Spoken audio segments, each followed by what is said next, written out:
Hi there, Leo. Thank you for joining me for your monthly forecast for January. Welcome to the new year, a year which begins with Venus, the planet of love, in the most creative and gorgeous part of your scope.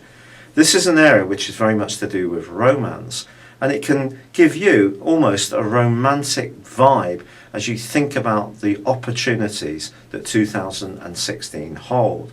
Of course, strict Saturn is in the same area as Venus, and they are going to be clashing at the start of week 2. So around your relationship situation, your expectations could be quite high, and around that time, if something isn't quite stacking up around an existing relationship, well, a conversation may need to be had. So Venus in your 5th solar house is not a panacea, but it's a mighty fine place to have her. She really gives you a kind of shimmering sex appeal and an enthusiasm and a self-belief. Your aura can be magically attractive to other people.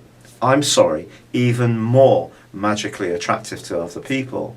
But seriously, when Saturn makes his way through the 5th solar house, as he will be this year, this month, and in fact for the next 2 years, it's not always an easy journey when it comes to the things that we enjoy, the joys of life. Whether it is our love relationships, our relationships with our children, or even our talents, all are going to require a little bit more perspiration to go along with the inspiration.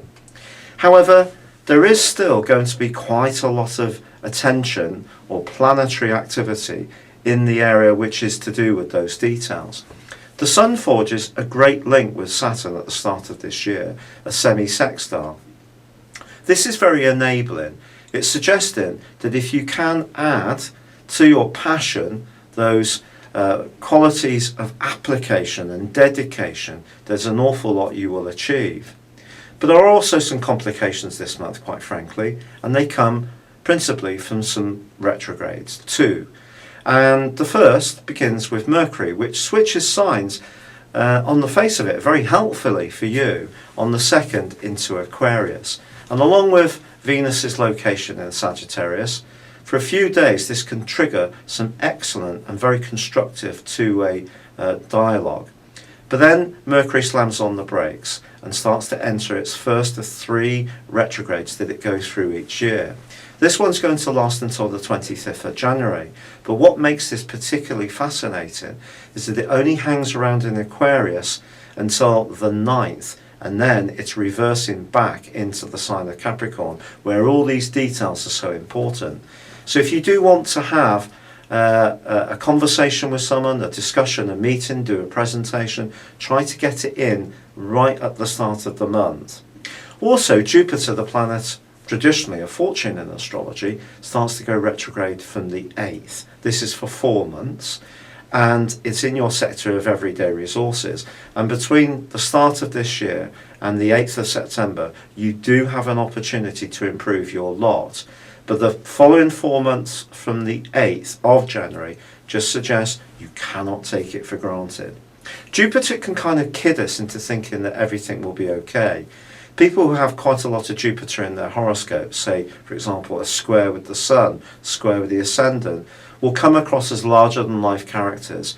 Or people perhaps who are Sagittarians, they have this innate belief that everything will be all right, and that's a great quality to have. But also, the downside of Jupiter is that we can almost create a sense in our thinking that isn't necessarily totally based on reality. So stay grounded. Be aware of being very careful about your expenditure. And of course, if you have spent out a load of money over the Christmas season, as many of us will have, then there's even more perhaps need to just grapple with the detail of things, that word again, to make sure things are working as well as they might.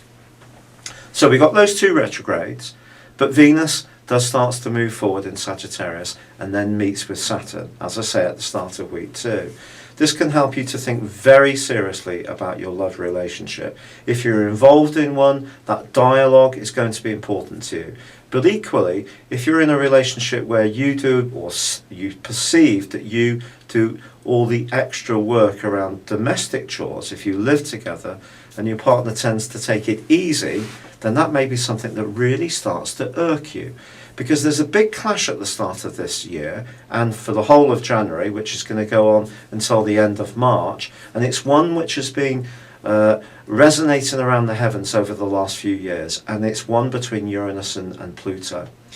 And you've had an issue during the whole of that time about trying to find a balance between your need for independence and freedom and to be authentic and move around as you wish in a way which perfectly represents you. And then there's the other side of you which feels tied to the things you have to do. Now that could be around working in a role which is rather dull, meticulous, quite exacting, and doesn't seem to give you much self-satisfaction. Or it could be just in your own personal world that you feel that you're having to trade off all the time between what you really want with how it really is. Not pleasant, and that influence can really start to ratchet up as this month goes on.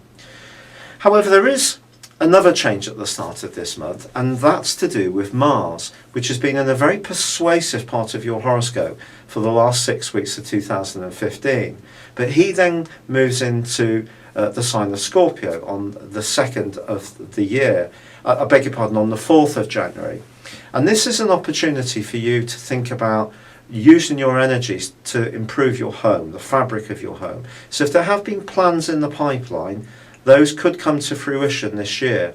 Mars is going to be in this location, not just for January, it's going to be there for 2 weeks of February, but also come back and be for a further 8 or 9 weeks across the months of June and July.